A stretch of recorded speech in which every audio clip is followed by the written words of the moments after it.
Assalamu alaikum et bienvenue à toi dans ce nouvel épisode de la saison 2 du podcast Vis ton Coran. Je suis ravie de te retrouver. Si tu me découvres à travers cet épisode, je suis Younous, la fondatrice du projet Hafiz Coran Academy, la méthode destinée aux francophones pour apprendre l'arabe et mémoriser le Coran de manière ludique. Dans ce podcast, on parle motivation, organisation, conseils, sagesse et plein de magnifiques choses en rapport avec le Coran. Je te retrouve chaque vendredi, Inch'Allah, pour un nouvel épisode. Alors abonne-toi pour ne pas rater les prochains.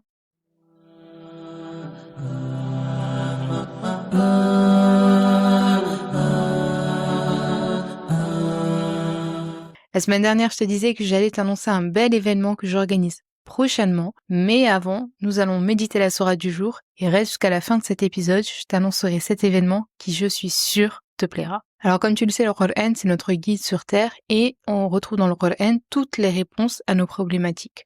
Allah subhanahu wa ta'ala, dans sa sagesse infinie, nous a envoyé le Coran pour nous orienter vers ce qui est juste et nous guider dans nos actions.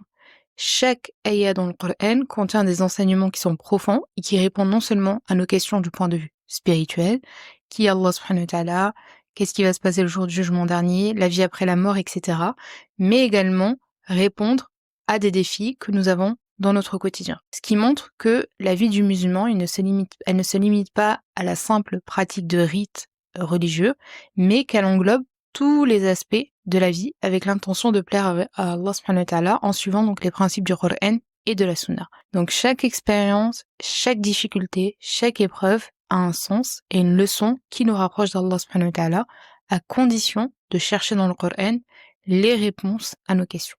Et parmi ces défis du quotidien, il y a le divorce.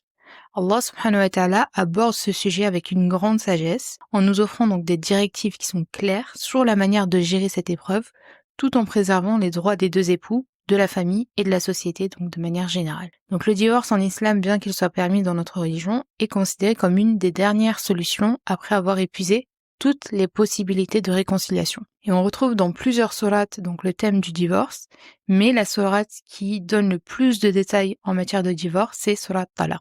Donc sourate Talaq, c'est la 65e sourate du Coran. Elle se compose de seulement 12 ayats, mais les enseignements sont très nombreux et c'est ce que l'on va essayer de voir ensemble dans cet épisode. Donc aujourd'hui, on ne va pas faire le tafsir de chacune des ayats parce que ça demanderait des heures, mais nous allons voir les grands principes et ce qui se dégage de cette sourate pour, comme d'habitude, les appliquer dans ton quotidien. Mais avant, on va commencer par la base. Que signifie le terme talaq, qu'on traduit normalement communément par divorce? Donc ce mot talaq, il est le dérivé du verbe qui signifie littéralement donc se séparer ou se libérer.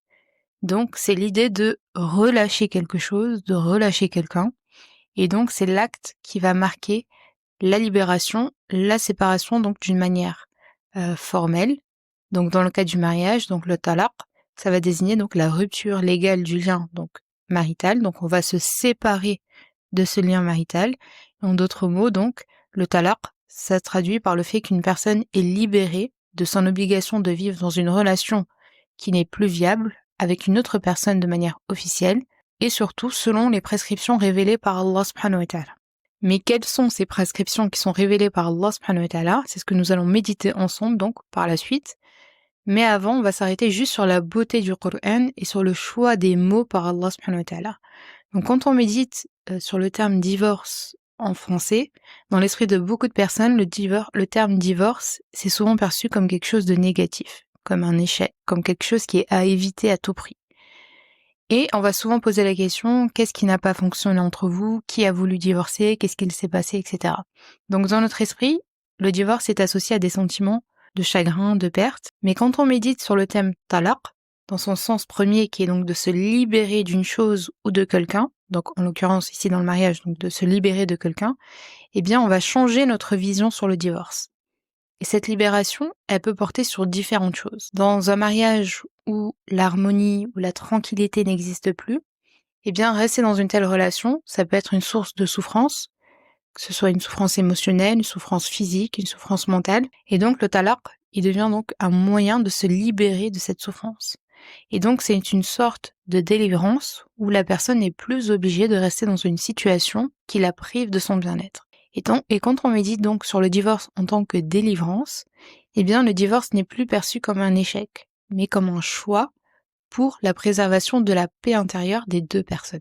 Contrairement à certaines visions, donc au niveau de la société, où le divorce est parfois considéré comme un échec personnel, eh bien notre religion, elle ne vient pas stigmatiser le divorce. Au contraire, Allah subhanahu wa ta'ala considère comme une option qui est viable et qui est parfois nécessaire pour préserver l'équilibre et la justice dans la vie des deux époux. Mais cette délivrance, elle n'est pas sans conséquence, elle a un prix, et le talaq, c'est une libération du point de vue physique entre deux personnes, mais qui va avoir des conséquences au niveau spirituel, au niveau social, au niveau émotionnel, et c'est pour ça qu'il doit être considéré comme le dernier recours après avoir épuisé toutes les options de réconciliation. Et il y a de nombreuses conséquences après donc un divorce, que ce soit sur le plan émotionnel, donc le divorce il peut être psychologiquement difficile pour les deux parties, même si la séparation est nécessaire. La fin d'une relation de mariage, surtout si elle a duré longtemps, eh bien elle va causer un sentiment de tristesse, de solitude, et même si la décision de divorcer était juste, l'une des parties elle peut ressentir de la culpabilité ou se demander si elle a fait le bon choix. Après un divorce, on peut également avoir une perte de confiance en soi, confiance en l'autre, ou même dans les relations futures, donc perdre de la confiance. Et quand le divorce se passe mal, forcément il va y avoir de l'anxiété, il va y avoir du stress qui sont liés donc à tous les soucis que ça engendre de divorcer. Il y a également des conséquences au niveau social, puisque dans certaines cultures, eh bien, le divorce, en particulier pour les femmes, eh bien, va entraîner du jugement. Les femmes divorcées, elles peuvent être perçues comme moins respectées ou moins dignes, ce qui va affecter donc leur statut social et leur réputation. Le divorce, ça peut également entraîner des problèmes avec d'autres personnes, parce que certaines personnes vont prendre parti pour l'un ou pour l'autre des époux, et donc forcément, ça va entraîner donc des soucis, des problèmes de relation. Le divorce, il peut avoir également des répercussions sur la famille, sur les parents, les frères et sœurs, etc. S'ils ne sont pas d'accord pour le divorce ou pour toute autre raison, eh bien ça va entraîner des divisions, des tensions au niveau de la famille. Il y a également des conséquences au niveau financier, que ce soit dans le partage des biens, s'il y a eu des biens entre les époux, qui peut être compliqué et qui peut entraîner donc des conflits supplémentaires, en particulier si les deux parties donc ne s'entendent pas sur la répartition. Et des conséquences également pour la femme en général, si elle ne travaillait pas et qu'elle se retrouve donc dans une instabilité financière. Il y a également des conséquences sur les enfants, puisqu'ils vont se sentir partagés entre les deux parents, ils vont avoir des difficultés à comprendre la situation. Et donc un divorce, ça peut perturber donc la stabilité familiale, surtout si les enfants doivent s'adapter à de nouvelles règles, à des visites partagées, etc. Donc il y a des conséquences sur le divorce, également sur le point de vue spirituel, puisque le divorce il peut affecter la relation de la personne avec Allah subhanahu wa ta'ala, surtout si la personne elle se sent abandonnée, elle se sent rejetée, et il y a certaines personnes qui vont percevoir donc le divorce comme un échec, et donc au niveau spirituel, elles vont le voir comme un signe d'une faiblesse dans leur foi, et ce qui va nuire à leur confiance en Allah subhanahu wa ta'ala et s'éloigner petit à petit de la religion. Donc comme on le voit, cette libération, elle n'est pas sans conséquence. Et forcément, Allah subhanahu wa ta'ala n'allait pas nous laisser à notre propre sort, et dans sa sagesse infinie, il a révélé des règles précises dans le Coran et dans la Sunna pour régir le divorce de manière juste, respectueuse et équilibrée. Et ces règles-là, elles sont là pour protéger les droits de chaque partie et garantir que cette séparation se fasse de la meilleure des manières possibles en minimisant toutes les conséquences qu'on a pu voir juste avant. Donc comme je te l'ai dit, on retrouve dans plusieurs sourates le terme du divorce, mais la sourate qui donne le plus de détails en matière de divorce, c'est sourate Talaq. Donc le but ensemble dans cet épisode, c'est de méditer la sourate, et pour celles qui l'ont mémorisée ou qui souhaitent la mémoriser, eh bien, ça va être un moyen de décortiquer la sourate pour la mémoriser beaucoup plus facilement. Donc pour celles qui me suivent depuis longtemps, vous savez que mon but, c'est de mémoriser le plus facilement possible des sourates en y intégrant donc la méditation et une méthodologie précise. Et c'est ce que je fais notamment avec Surat al-Baqarah, donc j'ai une formation qui est complète, dédiée à la méthodologie pour mémoriser Surat al-Baqarah beaucoup plus facilement et surtout de manière ludique. En suivant une méthodologie donc ludique, eh bien l'apprentissage, il devient beaucoup plus efficace et beaucoup plus motivant. Donc plus vous décortiquez une sourate, et plus vous méditez sur cette sourate, et plus il est facile de la mémoriser. Quand tu prends le temps de comprendre le sens profond de chaque ayah, eh bien tu vas créer un lien entre ton cœur et ton esprit, et ce lien il va rendre la mémorisation beaucoup plus naturelle, beaucoup plus agréable et moins mécanique que le fait de juste répéter encore une fois les ayahs pour les mémoriser. Donc quand tu médites, tu vas intégrer beaucoup plus facilement les ayahs dans ta mémoire sur du long terme, et chaque fois que tu répètes une ayah, tout en réfléchissant à son sens, eh bien, elle devient plus ancrée dans ta mémoire. Donc, avant de commencer à mémoriser, il est crucial donc de comprendre le sens global de la sourate et des ayats, puisqu'une sourate, quelle que soit sa longueur, porte souvent un message qui est central. Le fait de connaître le message principal et les leçons que chaque ayat véhicule, eh bien, ça va te permettre de donner du sens à ce que tu mémorises. Donc, en découpant la sourate en morceaux donc plus petits et en méditant sur chacune de ces parties, eh bien, tu vas mieux saisir le message de chaque passage, et c'est ce qu'on va faire aujourd'hui ensemble donc avec Surat Talaq.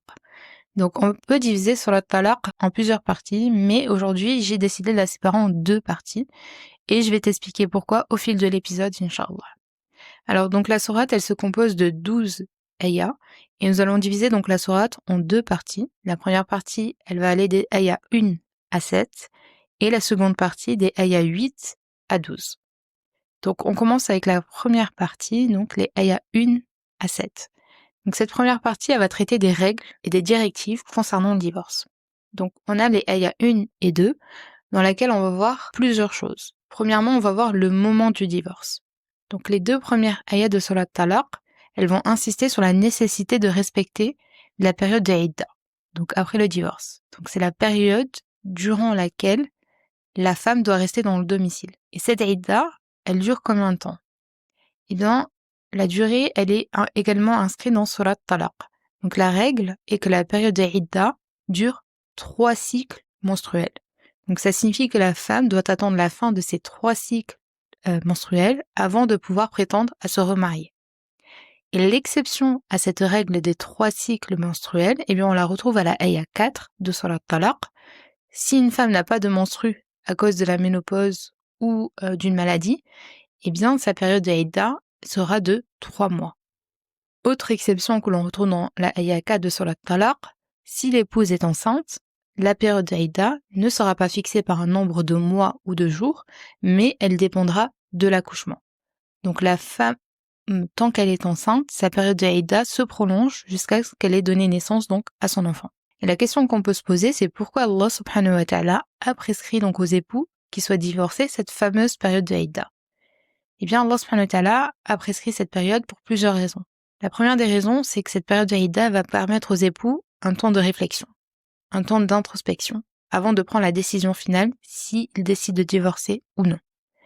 Et donc, c'est une opportunité pour les 2 époux de se demander s'ils souhaitent vraiment mettre fin à la relation ou s'ils peuvent trouver donc une solution de réconciliation.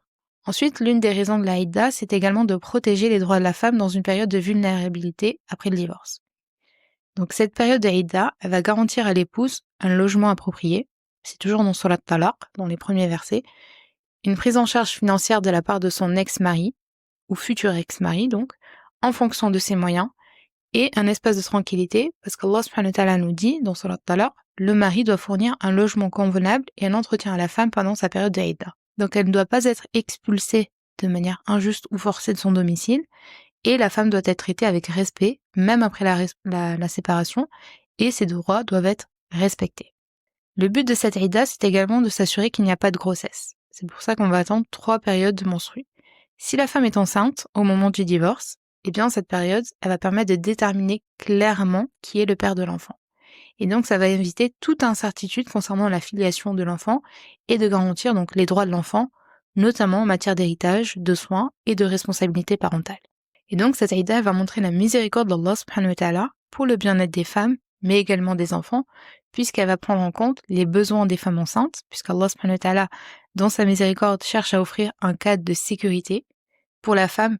Quand elle est enceinte, on sait à quel point elle doit être dans un contexte stable et ne pas commencer à se poser la question où je vais habiter, comment je vais faire, etc. Donc, Allah subhanahu wa ta'ala, dans sa miséricorde, il cherche à offrir un cadre de sécurité stable et de sécurité, donc autant pour la mère que pour l'enfant qui va naître. Donc Allah Azza wa Jal, dans ses 2 premières ayats de Surat Talaq, il va insister sur le fait que le divorce doit être prononcé avec sérieux, après mûre réflexion, et non sur un coup de tête. Donc il ne doit pas être utilisé comme un moyen de contrôler ou d'humilier l'autre, mais il doit suivre une démarche qui est juste, que tout soit fait dans un cadre respectueux, sans nuire à l'autre. Donc ensuite, à la ayah 3, Allah subhanahu wa ta'ala, il va nous donner donc une ayah qui est très très belle, car elle montre encore une fois la miséricorde d'Allah subhanahu wa ta'ala qui nous dit dans une traduction du sens de la ayah, donc on va prendre la fin de la ayah 2 et continuer avec la troisième ayah. Allah subhanahu wa ta'ala nous dit donc dans une traduction du sens de la ayah, et quiconque craint Allah, il lui donnera une issue favorable, il lui accordera ses dons par des moyens sur lesquels il ne comptait pas. Et quiconque place sa confiance en Allah, il lui suffit. Allah atteint ce qu'il se propose et Allah a assigné une mesure à chaque chose. Quiconque craint Allah, il lui donnera une issue favorable, il lui accordera ses dons par des moyens sur lesquels il ne comptait pas, et quiconque place sa confiance en Allah, il lui suffit. Allah atteint ce qu'il se propose, et Allah a assigné une mesure à chaque chose. Donc dans ces ayats, on retrouve quoi? Eh bien, on retrouve une notion qui est chère à notre cœur, qui est le fameux tawakkul. Donc ces ayats nous rappellent que même dans des moments difficiles, comme le divorce, si une personne elle place sa confiance en Allah subhanahu wa ta'ala et qu'elle agit selon sa volonté, Allah lui offrira une issue favorable. On le sait, le divorce est une épreuve, mais en plaçant ta foi et ta confiance en Allah subhanahu wa ta'ala, eh bien tu obtiendras bien la guidée d'Allah subhanahu wa ta'ala. Allah il ouvre des portes qui sont inattendues et il te récompensera d'une manière que tu ne peux même pas imaginer. Donc quand tu fais face à des moments qui sont difficiles, surtout lors d'un divorce ou d'autres épreuves, mais surtout le divorce, on sait que émotionnellement c'est très difficile, eh bien la meilleure chose à faire c'est de rester fidèle à Allah subhanahu wa ta'ala. Et c'est de cette manière que tu vas attirer la miséricorde d'Allah subhanahu wa ta'ala et qui va t'accorder des solutions et des bienfaits que tu n'aurais pas pu imaginer. Et cette ayah elle est magnifique parce qu'elle montre comment une épreuve qui est difficile, elle peut être accompagnée d'une récompense. Allah subhanahu wa ta'ala va transformer une situation de séparation qui pourrait être perçue comme une perte ou une fin en une opportunité d'avoir ses bienfaits et de s'améliorer dans ta relation avec lui. Donc lorsqu'on traverse un divorce, surtout lorsqu'il est accompagné de conflits, de séparations avec les enfants ou d'autres difficultés, eh bien c'est très dur psychologiquement et le fait qu'Allah subhanahu wa ta'ala parle de s'en remettre à lui, eh bien ça apporte du réconfort et ta confiance en lui devient pour toi une source de force car tu sais que tout est entre ses mains. Surtout quand Allah subhanahu wa ta'ala dit « et il lui accordera ses dons par des moyens sur lesquels il ne comptait pas ». Il lui accordera ses dons par des moyens sur lesquels il ne comptait pas. Donc après un divorce, une personne elle pourrait penser qu'elle a tout perdu, tout ce qu'elle avait, qu'elle ne sait pas comment s'en remettre. Mais Allah subhanahu wa ta'ala, il est le plus généreux. Et cette ayah nous rappelle que sa générosité ne connaît pas de limite. Il accorde ses dons, qu'il s'agisse d'un réconfort émotionnel, que ce soit des nouvelles opportunités, que ce soit un soutien financier, même spirituel. Il y a des personnes après un divorce qui sont plus rapprochées d'Allah subhanahu wa ta'ala. Et donc, il va accorder de sa générosité de manière inattendue. Ensuite, dans les ayats 5 à 7, Allah subhanahu wa ta'ala, il va rappeler les prescriptions en termes de divorce, et il va rappeler des notions qui sont fondamentales, à savoir donc la piété, la justice et la responsabilité financière. Donc ces ayats vont nous rappeler que le divorce, bien qu'il soit une épreuve, doit être conduit dans le respect des droits et avec dignité, en veillant à ce que les parties concernées, notamment la femme, puisqu'en général c'est surtout la femme qui se retrouve dans une période assez difficile, soient soutenues pendant la période de Idda. Donc ici, avec la 7e ayah, s'achève donc notre première partie. Donc je le rappelle, nous avons divisé sur la talaq en 2 parties. Et là, on va commencer la seconde partie avec la ayah 8, dans laquelle Allah subhanahu wa ta'ala nous dit dans une traduction du sens de la ayah que de cités ont refusé avec insolence le commandement de leur Seigneur et de ses messagers. Nous leur en demandâmes compte avec sévérité et les châtiâmes d'un châtiment inouï. Que de cités ont refusé avec insolence le commandement de leur Seigneur et de ses messagers, nous leur demandâmes compte avec sévérité et les châtiâmes d'un châtiment inouï. Puis on continue avec les ayahs suivantes. Elles goûtèrent donc la conséquence de leur comportement et le résultat final de leur action fut leur perdition. Allah a préparé pour eux un dur châtiment. Craignez donc Allah, ô vous qui êtes doués d'intelligence, vous qui avez la foi, certes Allah a fait descendre vers vous un rappel. Donc elles goûtèrent donc la conséquence de leur comportement et le résultat final de leur action furent leur perdition. Allah a préparé pour eux un dur châtiment. Craignez Allah donc, ô vous qui êtes doués d'intelligence, vous qui avez la foi, certes Allah a fait descendre vers vous un rappel. Et là tu te poses peut-être la question, mais pourquoi Allah subhanahu wa ta'ala nous parle de cités anciennes dans une sourate qui évoque le divorce? Quel est le rapport entre des cités qui ont désobéi à Allah subhanahu wa ta'ala et le thème du divorce. Eh bien, tu te doutes bien qu'Allah subhanahu wa ta'ala ne fait rien au hasard, qu'il y a bien une raison pour laquelle il nous évoque ces cités anciennes qui ont désobéi. Donc dans ces ayats, Allah subhanahu wa ta'ala nous parle des cités anciennes donc, qui ont rejeté ses commandements et qui ont été donc sévèrement punis pour leur insolence. Donc la première raison de la présence de ces ayats dans Surat Talaq, c'est d'avertir les époux qui souhaitent divorcer, de faire très attention à leur comportement et au respect des prescriptions que nous avons vues précédemment, parce que celui qui désobéit à Allah subhanahu wa ta'ala encourt des conséquences très graves, comme on le voit donc avec ces cités passées. Donc ici, Allah subhanahu wa ta'ala, il nous enseigne que l'injustice envers l'autre partie, notamment dans les abus ou la violation des droits, comme par exemple ne pas respecter la période d'Aïda, expulser la femme de chez elle, ou la traiter avec dureté, etc., peuvent être comparés à la rébellion des peuples passés. Comme eux ont été punis pour leur transgression des lois d'Allah, ceux qui ne respectent pas les règles liées au divorce ou agissent injustement en transgressant les droits de l'autre s'exposent à un châtiment. Allah subhanahu wa ta'ala nous explique que les cités anciennes ont goûté les conséquences de leurs actions, de leur comportement, et ont fini par perdre bien leur prospérité et leur stabilité. Donc lorsque les principes d'équité, de respect et de justice ne sont pas respectés dans le processus du divorce, si l'on agit avec injustice, avec oppression, eh bien cela peut aboutir à un détournement de la voie d'Allah subhanahu wa ta'ala et à des conséquences qui sont très graves dans cette vie ainsi que dans l'au-delà. Puis Allah subhanahu wa ta'ala nous dit à la suite de la sourate, « Craignez Allah donc, ô vous qui êtes doués d'intelligence, vous qui avez la foi, certes Allah a fait descendre vers vous un rappel. Craignez Allah donc, ô vous qui êtes doués d'intelligence, vous qui avez la foi, certes Allah a fait descendre vers vous un rappel. » Donc Allah subhanahu wa ta'ala nous dit qu'il a fait descendre un rappel sur nous. Donc le rappel c'est quoi? C'est le Coran. C'est à travers ce rappel que nous devons donc nous guider. Donc comme je te l'ai dit en début d'épisode, le Coran c'est notre guide suprême dans cette vie. Et en chaque situation difficile comme le divorce, le Coran contient des enseignements et des solutions qui nous aident à agir avec justice et à naviguer à travers les épreuves de manière donc équitable. Allah subhanahu wa ta'ala nous a donné ce rappel pour que nous soyons pas perdus dans nos décisions, mais que nous agissions toujours en conformité par rapport à sa volonté. Ensuite, on peut également lire ces ayats concernant donc ces cités qui ont été détruites sous un autre angle. Sous l'angle de la destruction d'une société, quand Allah subhanahu wa ta'ala nous parle donc de ces anciennes sociétés donc détruites, ces anciennes civilisations.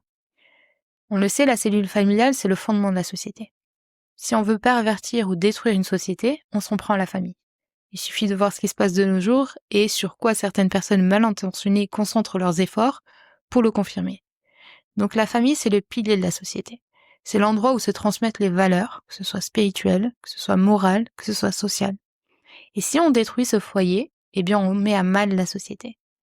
Dans une société où le divorce devient trop courant, le mariage va être perçu comme un contrat qui est juste temporaire, plutôt que comme un engagement à vie.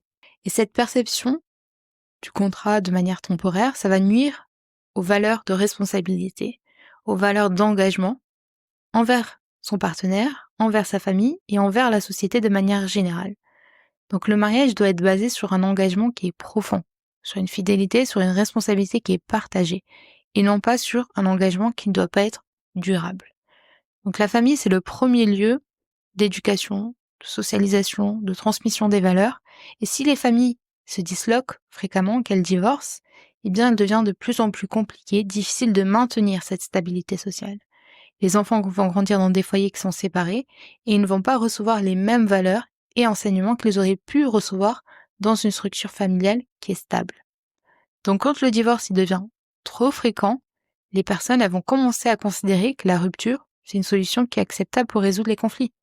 Au lieu de rechercher à résoudre les difficultés à travers la communication, à travers le compromis, pour trouver des solutions, eh bien, les gens vont se tourner vers le divorce comme une sortie rapide. Et cette normalisation de la rupture dans les relations, elle va entraîner une baisse de l'effort. Pourquoi je vais me casser la tête à arranger des relations avec mon mari ou de manière générale dans les relations sociales avec les gens si je peux me désengager très facilement. Donc, ça va être très difficile de garder des relations sociales avec les gens. Et dans une société où les divorces sont fréquents, il peut y avoir une diminution du respect des responsabilités parentales. Quand les parents ne remplissent pas leurs responsabilités de manière équilibrée, notamment on le voit surtout Malheureusement, dans le cas des divorces, du point de vue paternel, on fait pas une généralisée, mais malheureusement, on voit beaucoup de mamans solo où le père n'est plus très présent, eh bien une instabilité dans l'éducation des enfants, et ce qui va se traduire par un manque de respect des normes sociales, mais également de l'autorité. Donc il y a de nombreuses répercussions sur la société si les divorces se multiplient. Et c'est peut-être pour cela qu'Allah subhanahu wa ta'ala nous parle des cités détruites dans cette sourate. Wallahu a'lam. Donc pour conclure, même si Allah subhanahu wa ta'ala a autorisé le divorce, il doit être utilisé en dernier recours. Après avoir épuisé toutes les tentatives de réconciliation et après avoir essayé de réparer les relations, que ce soit par la communication, que ce soit par la médiation, que ce soit par la consultation avec des professionnels, avec des gens de science, Allah subhanahu wa ta'ala ne veut pas que la famille soit brisée sans une réflexion sérieuse sur la situation. Mais il sait également que parfois une relation peut devenir toxique ou même dangereuse, et lorsque la paix et l'harmonie ne peuvent plus être garanties dans un foyer, et qu'une relation nuit à l'intégrité des personnes qui sont impliquées, eh bien le divorce devient un moyen de protéger les époux et la société dans son ensemble. Alors ce divorce, il doit avoir lieu, il doit être fait selon les règles que nous avons étudiées aujourd'hui, pour garantir que même dans le divorce, les droits de la femme et des enfants soient protégés. Qu'Allah préserve nos familles et facilite à celles et ceux qui vivent actuellement cette épreuve, qu'Allah subhanahu wa ta'ala vous accorde donc une issue favorable face à cette épreuve. Bon, maintenant, c'est le moment tant attendu de te révéler l'événement que j'organise prochainement. Alors, comme tu le sais, le Hajj arrive à grands pas et je me suis dit que ça serait bien d'organiser une masterclass offerte dans laquelle nous allons méditer Surat al-Baqarah sous le prisme du Hajj. Donc nous allons faire la même chose que nous avons fait aujourd'hui pour Surat Talaq, mais pour Surat al-Baqarah. Sauf que cette fois l'événement il sera en direct et vous pourrez interagir avec moi pour poser des questions, et moi aussi je vais vous poser des questions sous forme de devinettes lors de la masterclass. Comme je te l'ai dit, apprendre en s'amusant, c'est le meilleur moyen, c'est le moyen le plus efficace pour apprendre. Alors je te donne rendez-vous le vendredi 9 mai 2025 à 20h30 heure française. Donc c'est un événement qui est gratuit, mais tu dois réserver ta place en t'inscrivant sur le lien qui est juste en dessous de cet épisode. Donc je le répète, la masterclass aura lieu en direct le vendredi 9 mai 2025 à 20h30 heure française, et tu as le lien juste en dessous de cet épisode pour réserver ta place. J'espère que cette nouvelle te fait plaisir. En tout cas, moi, j'ai hâte de te retrouver, Inch'Allah, pour partager avec toi un bon moment autour des paroles de notre Créateur. Voilà pour cet épisode, j'espère qu'il t'aura plu. Si c'est le cas, je t'invite à mettre 5 étoiles et un commentaire pour me dire ce que tu as pensé de cet épisode si tu es sur Apple Podcasts, et à t'abonner et commenter pour me soutenir si tu es sur YouTube. Partage cet épisode à une amie, à quelqu'un que tu connais qui a besoin d'écouter cet épisode. Merci encore pour ton écoute et je te retrouve la semaine prochaine pour un nouvel épisode, Inch'Allah. C'était Younous. Salam alaikum.